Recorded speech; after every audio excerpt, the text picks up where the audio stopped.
Bom dia, turma. Bom dia, oitavo ano. Vamos começar nossa aula. Nossa aula de hoje vai ser o capítulo 4, Rebeliões na América Portuguesa. Vamos ver todo esse capítulo nessa aula. Não vai ser não é muita coisa, ele é um capítulo muito extenso. Até pra gente poder acabar logo ele numa aula.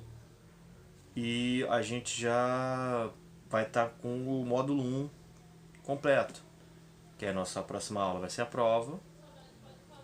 De matéria da prova vai ser esse capítulo 4 e o que a gente viu de guerras napoleônicas, período napoleônico. Ah, mas professor, você está dando essa aula agora, por que ela vai cair na prova? Porque tá mais próxima, é a aula anterior.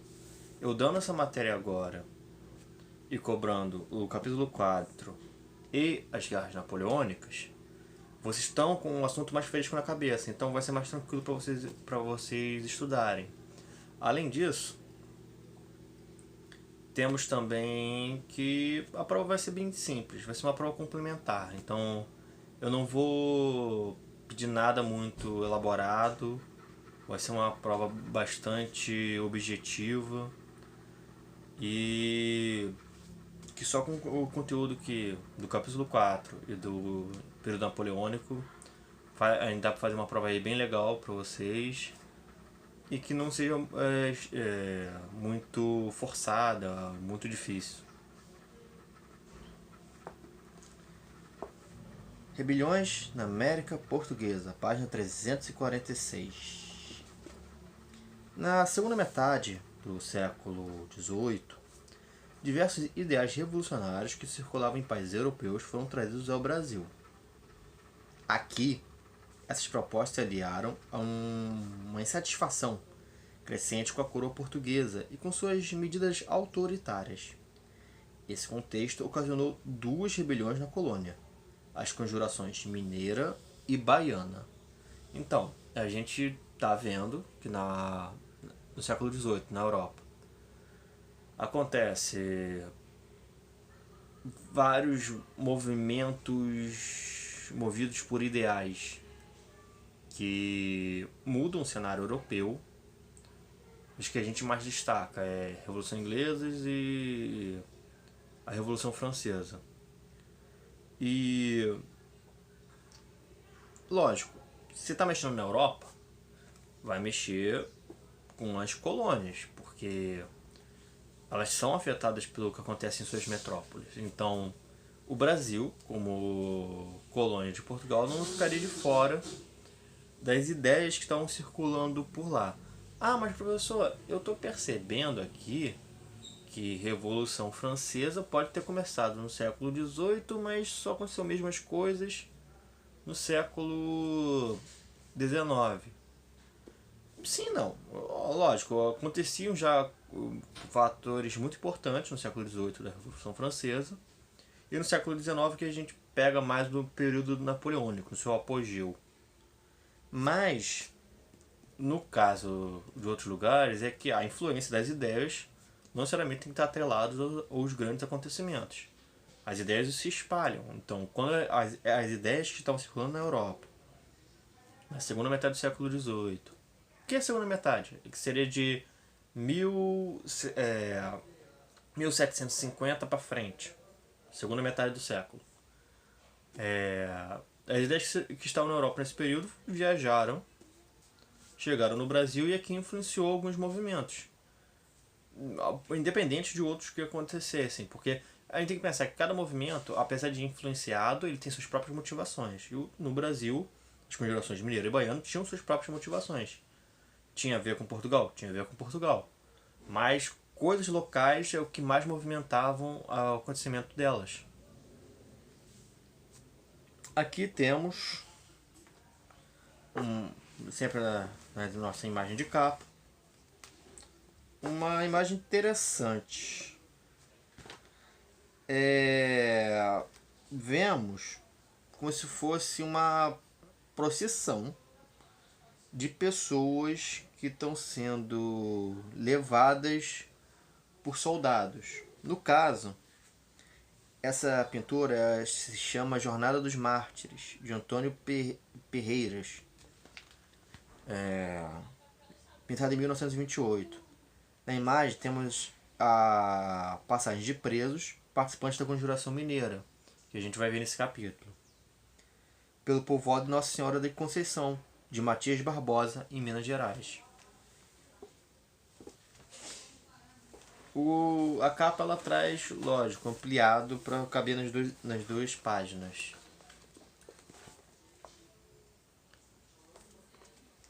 E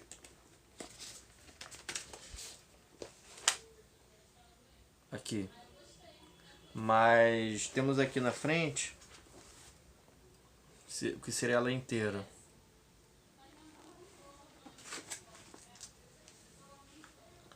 Bem, os porquês dessas pessoas terem sido presas a gente vai ver durante o capítulo. Mas o que a gente pode já adiantar é que toda conjuração, toda revolta popular tem a ver com insatisfações da situação em que as pessoas estão com o poder regente, no caso Portugal. Então, alguma coisa que Portugal estava fazendo estava deixando muita gente descontente, ao ponto de elas se organizarem para fazer uma revolta. Vamos para a página 348, Conjurações no Brasil no século XVIII. Nos capítulos anteriores, conhecemos algumas transformações que ocorreram na Europa no século XVIII. Verificamos o que foi o Iluminismo e como esse movimento influenciou o enfraquecimento do antigo regime francês. Além disso, analisamos a influência do liberalismo na Inglaterra, com o surgimento de novos modos de produção e da economia de mercado. Ao longo dos anos, essas ideias também circularam no Brasil. Membros da elite costumavam estudar em universidades europeias e trazer com eles as propostas iluministas. Livros que abordavam esses temas também eram trazidos ao Brasil e contribuíram para o desenvolvimento de ideias de liberdade e autonomia. Então, o que acontecia? As pessoas que moravam aqui no Brasil, que a gente tem que pensar, nessa época o Brasil fazia parte de Portugal, mas aqui existiam pessoas ricas, grandes comerciantes locais, envolvidos na extração de ouro, no plantio e produção de açúcar, infelizmente, que tinha na época o tráfico de escravos. Essas pessoas ricas queriam educar seus filhos. E quando os filhos faziam já mais ou menos ali nos 16, 18, máximo ali 20 anos, eles eram mandados para a faculdade. Só que não tinham faculdade na colônia. Nessa época, a colônia não podia ter faculdade de acordo com a lógica do mercantilismo, que continuava. Apesar de ser já bastante tempo, desde o início da colonização, Portugal não foi um país que se renovou muito em suas práticas de governo. Tanto que, quando a gente for ver a independência do Brasil, a gente vai ver que uma das coisas que motivaram o Brasil a ser independente é porque queriam tornar o Brasil de volta uma colônia do tipo do mercantilismo, o que era inaceitável. E essas pessoas ricas do Brasil colonial enviavam seus filhos para onde tinha faculdades, ou seja, a Europa. Lá, numa faculdade, eles têm toda a formação da faculdade, mas estão em contato com ideias que estão fervilhando na sociedade europeia. A gente tem que ter ideia de que faculdade é um local de produção de conhecimento. Então é natural que as maiores discussões de política, de ideologias, economia, tudo isso aconteça dentro do meio acadêmico, porque é onde estão as pessoas que produzem conhecimentos a ser propagados para outros setores de educação. Nessa época, os setores de educação do mundo não eram tão complexos como é hoje. Mas a gente tinha uma diferença de uma escola para uma faculdade, isso era óbvio. até pelos assuntos abordados. E nas faculdades, esses colonos brasileiros tinham contato com essas ideias de liberalismo, de iluminismo, de igualdade, de liberdade. E eles voltavam para o Brasil com essa cabeça europeia de mais avanço, de mais progresso, o que não batia bem com o que acontecia dentro de uma colônia. Ou a dinâmica de uma colônia é uma dinâmica muito atrasada. A ideia, inclusive, da colonização que foi usada por Portugal, que era uma colônia de exploração, ela não tinha o intuito de desenvolver as colônias. A gente tem um exemplo que é bem marcante, que é o exemplo das 13 colônias que vieram a ser os Estados Unidos. Por que, professor, você está falando de 13 colônias, Inglaterra? Não tem a ver com Portugal e Brasil. Tem, porque a gente tem um modo comparativo ali para ver como as coisas são diferentes quando a metrópole tem ideias opostas a serem postas em prática. Tá confuso? Vou explicar. Nas 13 colônias, as colônias do norte eram colônias de povoamento,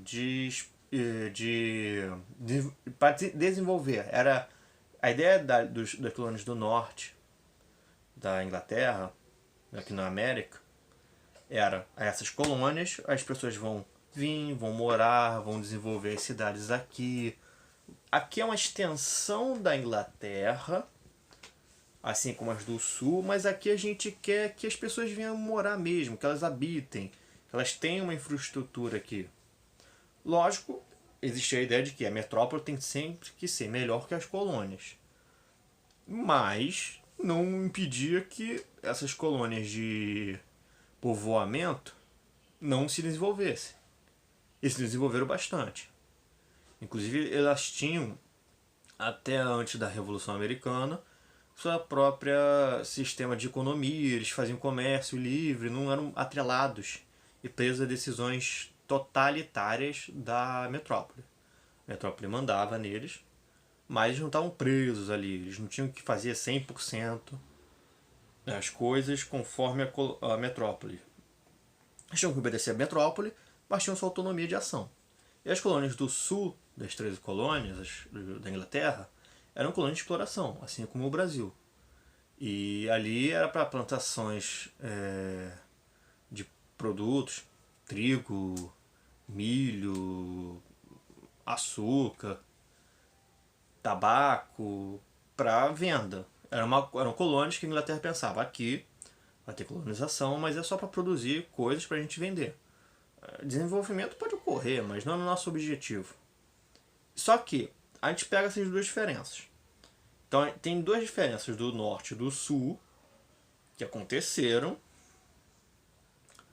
que depois na história a gente vê que eles não se dão muito bem por causa dessa origem. E no caso do Brasil, o Brasil inteiro era só uma colônia de exploração. Então o pensamento de Portugal sobre o Brasil esse grande território é para a gente produzir coisas para poder vender. É para a gente extrair material para poder vender. Desenvolvimento a gente tem por questões logísticas. O que quer dizer, professor, de questão logística? Questões de, a gente tem que ter um porto para o navio parar e levar o material. A gente tem que ter cidade para as pessoas morarem aqui, mas para poder gerir os negócios para Portugal. A questão do Brasil para Portugal era: o Brasil tem que trabalhar para manter a metrópole. Era o mercantilismo. E isso é um pensamento atrasado. Não é à toa que, quando esses colonos portugueses do Brasil, os brasileiros coloniais, vão para a Europa estudar e voltam com um pensamento de liberalismo, de iluminismo, de igualdade, eles veem a situação da colônia, da terra natal deles e, nossa, isso aqui é muito ruim. Não é nada que nos ensinaram na faculdade. Vamos ler o texto a seguir. Foi a partir de meados do século XVIII que a América Portuguesa começou a ser influenciada pelo nascente pensamento liberal e burguês que vinha da França. Por que da França, professor? Bem, é questão até de proximidade. A França está mais próxima de Portugal do que a Inglaterra. Apesar de que Inglaterra e Portugal tinham relações amigáveis há muitos e muitos séculos. A aliança Portugal e Inglaterra é uma das alianças mais antigas da humanidade. E a França, ela tinha uma cultura, uma prática cultural de influenciar, de propagar a sua cultura. Então, não era de hoje que a gente vê, por exemplo, a propagação através de materiais culturais como livros, professores, essas coisas, de um povo para outro. Isso é coisa bem antiga. E a França fazia isso há muito tempo. Por isso que existia mais essa proximidade de pensamento da França com Portugal do que, por exemplo, Inglaterra e Portugal. Os reinos europeus e a própria França vinham-se às voltas com os abomináveis princípios franceses. Os livros proibidos da França, pré-revolucionária, eram impressos fora do reino e entravam nele por meio de contrabando, vendidos ilegalmente por livreiros tradicionais que chegavam a ter 2 catálogos, um para livros autorizados e outro para os chamados livros filosóficos. O elemento comum dessas obras era o fato de que todas tinham um caráter libertário, polêmico e racionalista. Essas obras populares, que caíam facilmente no gosto dos franceses, uniam-se outras mais complexas, escritos dos famosos filósofos do iluminismo, Rousseau, Montesquieu, Voltaire e os enciclopedistas de Terreau e de D'Alembert. Então, a questão também das ideias francesas se espalharem é que, apesar de acontecer na França, lógico, o governo do antigo regime não gostava do tom daquelas ideias. Então, dentro do país, França, não se tinha produção de livros. E aí, esses pensadores tinham que ir para outros países para poder produzir. Dentre eles, sim, está Portugal, está a Espanha, está as cidades italianas, cidades germânicas. Então, querendo ou não, por a produção não estar na França, essas ideias tiveram ajuda para se espalhar. As ideias iluministas influenciaram alguns movimentos de revoltas ocorridos no Brasil, entre eles as conjurações mineira e baiana. Vamos conhecer essas rebeliões a seguir? O que é uma conjuração? Aliança entre pessoas que conspiram contra um governo ou uma autoridade em defesa de um objetivo comum. A definição de conjuração não tem muito o que a gente falar. O livro ele trouxe uma ideia bem completa. A conjuração mineira. Ao longo do século XVIII, após a descoberta de ouro, desenvolveu-se na região do atual estado de Minas Gerais a atividade mineradora. O ouro era extraído pelos escravizados, principalmente das margens dos rios, encaminhado aos donos das minas. A possibilidade de enriquecimento com a atividade mineradora fez muitas pessoas se mudarem para a região e novos núcleos urbanos surgiram. Além disso, a circulação de pessoas e mercadorias cresceu naquela época, incentivada pela necessidade de abastecimento das regiões das minas. Então, ao longo do século XVIII, foi mais ali no início, na virada do 17 para o 18, descobriu-se ouro. A palavra descobriu-se às vezes é um pouquinho errada, porque não é uma coisa, nossa, não sabia que existia. Há um tempo eles achavam que ele tinha, porque a gente tem que entender uma coisinha. Tem 2 modos de se encontrar metais preciosos, como o ouro. Uma é você encontra um veio. O que é veio, professor? Digamos, a gente entra numa caverna e vê um traço. Aí esse traço está diferente do restante das pedras. Aí quando a gente for ali perto, vê e é ouro. Porque o ouro está na pedra, o ouro está na terra. Então se a gente tem uma entrada como uma caverna, a gente pode acabar achando no momento um veio, que é a marca do ouro ali, a gente vê. aqui tem ouro, então se a gente começar a escavar aqui, a gente pode achar mais ouro. E, por causa de erosão e... que no Brasil principalmente, teve muita questão de se achar ouro em rio, porque... não é uma exclusividade do Brasil, antes de tudo, mas... ouro em rio, como assim? Os rios passam por baixo da terra e uma hora eles saem. Ou perto de uma nascente, e a nascente ela surge do subsolo para o solo. Nesse processo da água subir, ou passar e cair de uma cachoeira, ela arrasta pedaços do que ela está batendo, como pedra. Então é possível, inclusive, você minerar ouro de rios. Geralmente, quando tem isso, a gente vê uma pessoa com uma grande peneira balançando água. Essa peneira balançando água é para poder... Você pega um pouco de terra e vai balançando.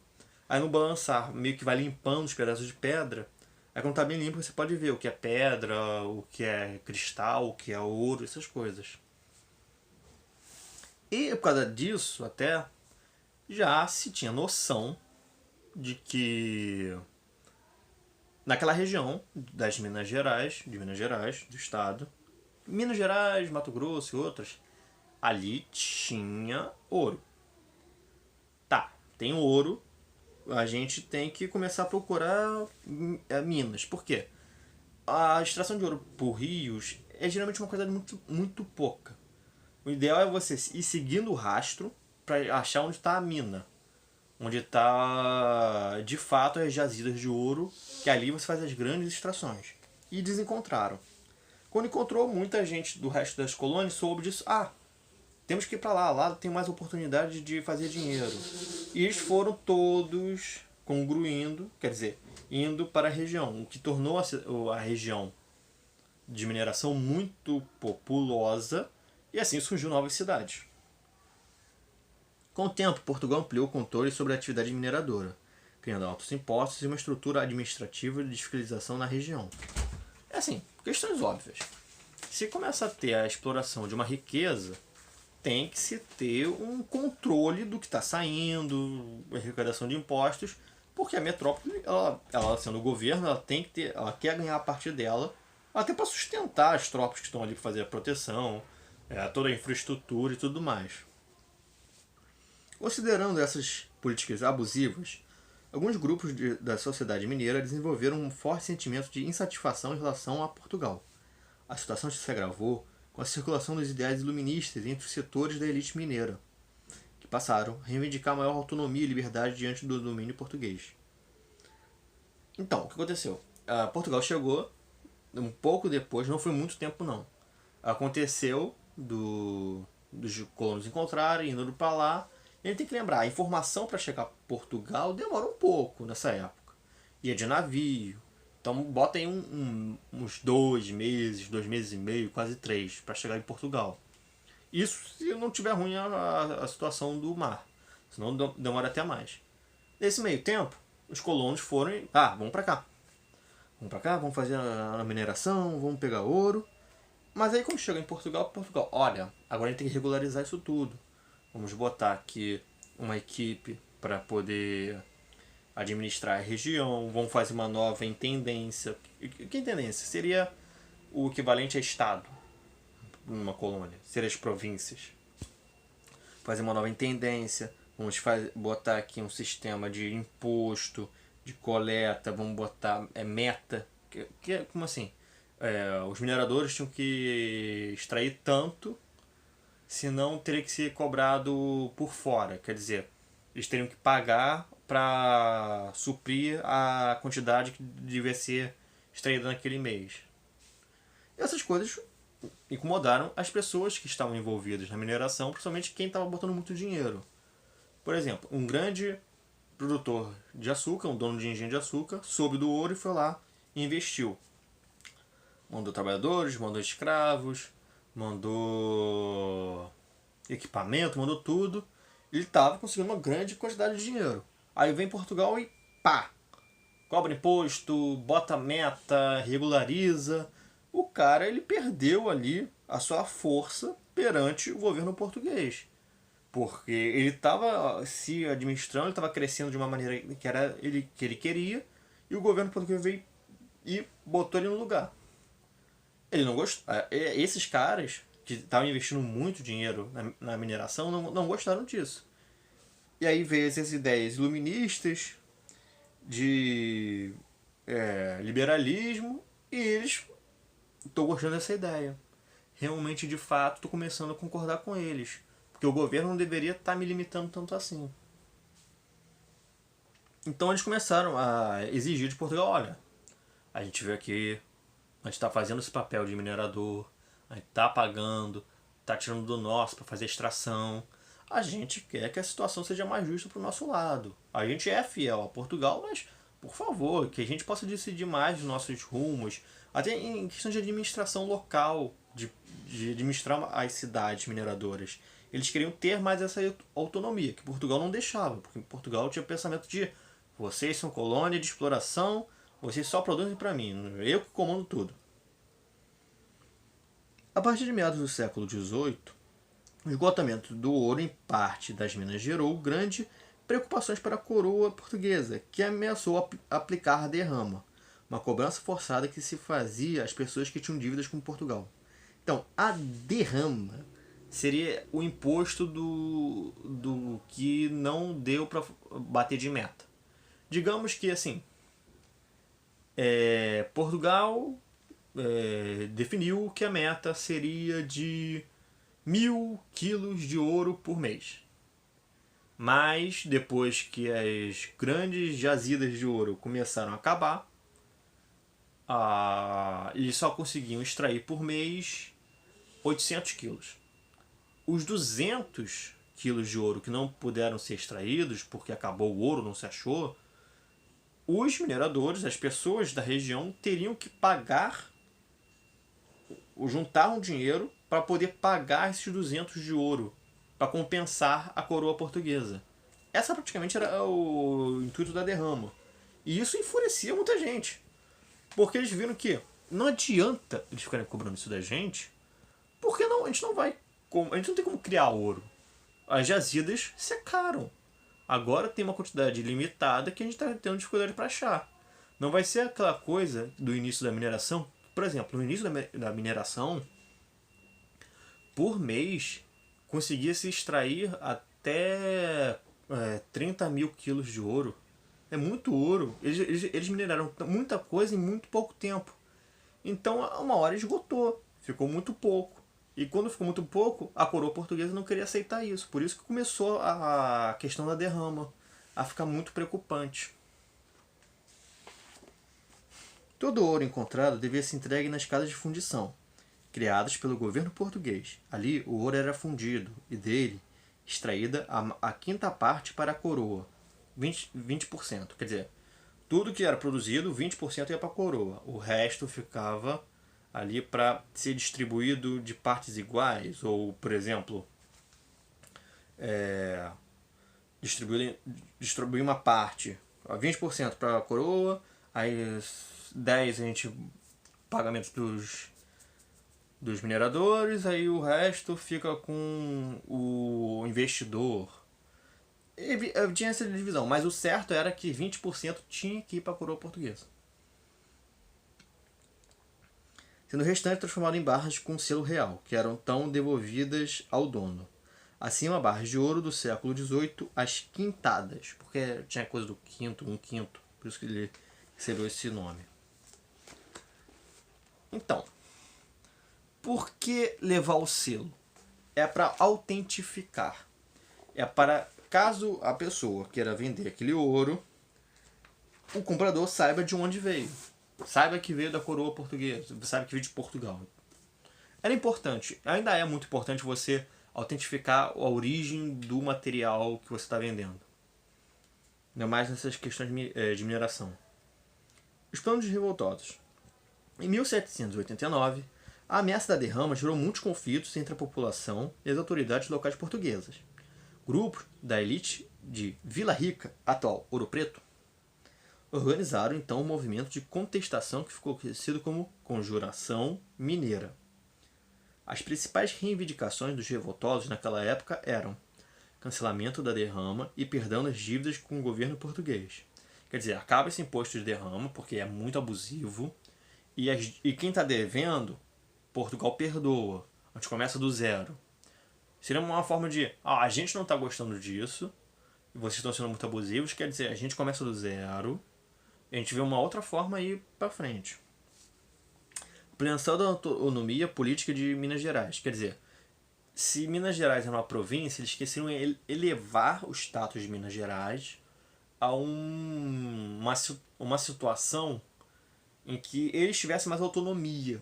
Que eles não dependessem tanto da coroa portuguesa para tomar suas decisões. Porque, se a gente para pensar, eles podiam querer construir uma estrada. Mas se Portugal não quisesse construir uma estrada entre duas cidades, não ia acontecer. Por mais que fosse necessário para a população a construção da estrada, só acontecia se Portugal quisesse. E as decisões eram tomadas em Portugal, quer dizer, muito longe da região. Criação de uma universidade na região mineira. Aí é aquela questão de eles estão indo lá para fora, estudando, legal, mas por que não ter aqui? Por que a gente não pode ter uma faculdade aqui? A gente quer ter um local de ensino aqui, até para economizar em viagem. E aqui, a gente valorizar as pessoas que estão aqui.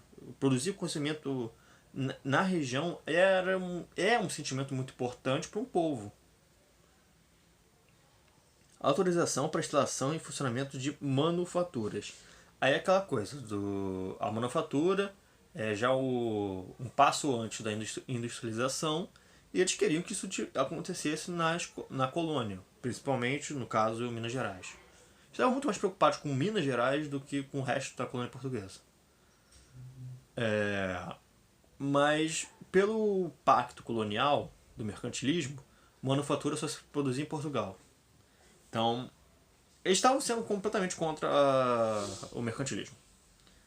Instalação de um governo de caráter republicano na região. Isso aí, muito influenciado pelo iluminismo, lógico, a gente já viu. Mas nunca ia acontecer, né, gente? O Portugal era um reino, uma coroa. República não casava. E isso era lógico. Estava anunciando para a coroa portuguesa que para eles quererem uma separação estava muito próximo. Era praticamente um anúncio de: se a gente quer ser república, a gente quer se separar de vocês. O levante dos conjurados contra a coroa foi planejado para acontecer no dia da derrama, no dia da cobrança de impostos. No entanto, o governo foi informado do movimento e prendeu muitos revoltosos antes mesmo de iniciarem a manifestação. Embora enfraquecidos e sem conseguir colocar suas ideias em prática, os conjurados foram importantes por representar a iniciativa de questionar a coroa e incentivar a expansão da autonomia política no Brasil. Aqui a gente tem a bandeira de Minas Gerais, que é inspirada na bandeira proposta pelos revolucionários, quer dizer, a bandeira que os revolucionários iriam usar. A bandeira valoriza a liberdade e reivindicação dos conjurados por meio dos dizeres em latim: liberdade ainda que tardia. Quer dizer, a gente quer a liberdade mesmo que demore a acontecer. A figura de Tiradentes. Um dos líderes da Conjuração Mineira foi o militar de baixa patente Joaquim José da Silva Xavier, também conhecido como Tiradentes. Por ter assumido as autoridades sua participação e liderança no movimento, ele foi condenado à morte. Ao longo da história do Brasil, a figura de Tiradentes foi apropriada e reconstruída de acordo com os interesses dos grupos dominantes, entre os republicanos, por exemplo. Tiradentes foi dito como um herói nacional e sua imagem tornou-se um símbolo dos ideais da República. O dia de sua morte, 21 de abril de 1792, foi declarado feriado nacional e muitas pinturas passaram a representá-lo como Marte da nação. Quer dizer, ele, por ter liderado não é liderado, ele não era o líder sozinho, mas ele era um dos líderes. Mas na hora do julgamento, ele meio que assumiu a responsabilidade para ele, da liderança.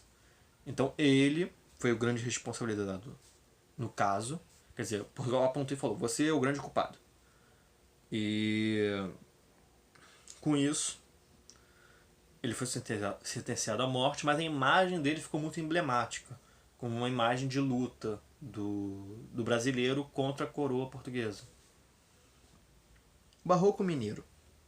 No século XVI, desenvolveu-se na Europa um estilo artístico que ficou conhecido como barroco. Caracterizado por excesso de curvas e de rebuscamentos, carregado de emoções e dramaticidade, o barroco foi incorporado à literatura, à pintura, à escultura e à música. Esse estilo artístico europeu influenciou a formação do barroco na região das Minas, que acabou adquirindo características próprias e formando uma das primeiras correntes artísticas originalmente brasileiras. Quer dizer, o barroco europeu ele veio para o Brasil, lógico, porque o Brasil fazia parte de Portugal, mas aqui ele foi modificado de uma forma tão grande que ele ganhou características próprias. Então existe o barroco brasileiro e existe o barroco europeu. Um dos conhecidos artistas do barroco mineiro foi Antônio Francisco Lisboa, o Aleijadinho. Como escultor e arquiteto, o artista adornou diversas igrejas. Sua característica marcante era o uso de pedra-sabão para criar suas esculturas. É uma pedra mais fácil de fazer qualquer coisa, porque ela é fácil de quebrar e ela tem uma textura própria. Por isso que a gente chama de pedra-sabão. Você olhando parece que é uma pedra cheia de buraquinhos. Parece uma esponja. Ele recebeu o nome de Aleijadinho por sofrer de uma doença degenerativa, que lhe impedia de muitos movimentos. Quer dizer, ele mancava muito, por isso que ele de tanto mancar ganhou o apelido de Aleijadinho. Outro importante artista mineiro daquela época foi Manuel da Costa Ataíde, conhecido como Mestre Ataíde. Abordando temas religiosos em suas obras, ele adornava painéis, tetos e paredes de igrejas utilizando cores fortes e vivas. Além disso, ele empregava técnicas de perspectiva e traços brasileiros nos personagens que pintava. Aqui a gente tem duas imagens. O Santuário de Bom Jesus, de Matozinhos, no município de Congonhas. Eu já estive lá, é muito legal. Recomendo muito a visita. As estátuas são as estátuas de Aleijadinho, dos profetas da Bíblia. E a pintura de Manuel da Costa Ataíde, feita por volta de 1800, no teto da igreja de São Francisco de Assis, em Ouro Preto, Minas Gerais. Também já estive lá, recomendo muito, porque é uma cidade com muitas igrejas históricas, então a gente aprende muito da história do Brasil pela cidade, porque ela está bem conservada. Aí eu vou fechar esse vídeo. Eu vou passar para vocês algumas coisinhas para vocês copiarem. E daí a gente volta na página 354 com a Conjuração Baiana. Tudo bem, turma? Vamos lá pro grupo.